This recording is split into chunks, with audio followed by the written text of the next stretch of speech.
Gaza के भीतर अब इजरायली सेना का सारा ध्यान खान यूनिस शहर और राफा की तरफ है, क्योंकि गाजा के अधिकतर इलाकों को इजरायली सेना खंडहर में तब्दील कर चुकी है और इन दो इलाकों में हमास और उसकी सैन्य शाखाएं अल-कासिम ब्रिगेड और अल-कुद्स ब्रिगेड आईडीएफ के खिलाफ मोर्चा खोले हुए हैं। इन्हीं इलाकों से इजरायली सेना के ऊपर बार बार बड़े हमले हो रहे हैं और हमास इन हमलों का वीडियो फुटेज भी जारी कर रहा है। और अब इसी कड़ी में हमास ने एक और वीडियो जारी किया है।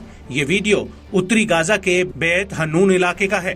इस वीडियो में इजरायली सेना के 5 जवान आगे की तरफ चलते हुए दिख रहे हैं और इस दौरान हमास का एक लड़ाका उनके ऊपर दूर से स्नाइपर राइफल से हमला कर देता है। इन 5 में से एक इजरायली सैनिक को गोली लग जाती है और वो नीचे गिर पड़ता है। कुछ इजरायली सैनिक उसे उठाने की कोशिश करते हैं और बाकी भाग खड़े होते हैं।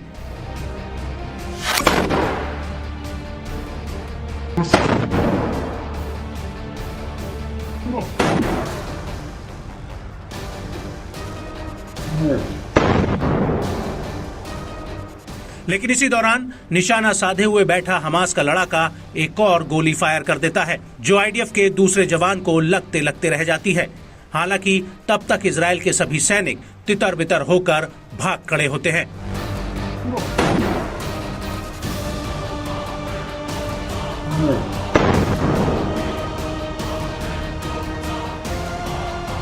इसके अलावा हमास ने एक और वीडियो जारी किया है, जिसमें हमास के लड़ाके ने एक ऐसा ही स्नाइपर ऑपरेशन गाजा के तल अल हवा इलाके में किया है, जहां पर अल-कासिम ब्रिगेड के लड़ाकों ने दूर एक बिल्डिंग की छत पर पोजीशन लिए हुए इजरायली सैनिक को स्नाइपर राइफल से मार गिराया है।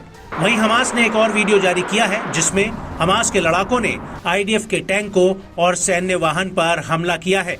इस वीडियो में साफ दिख रहा है कि कैसे इजरायली टैंकों और सैन्य वाहनों के हमास के हमले में परखच्चे उड़ चुके हैं और टैंकों के पुर्जे जमीन पर पड़ी रेत पर बिखरे हुए हैं।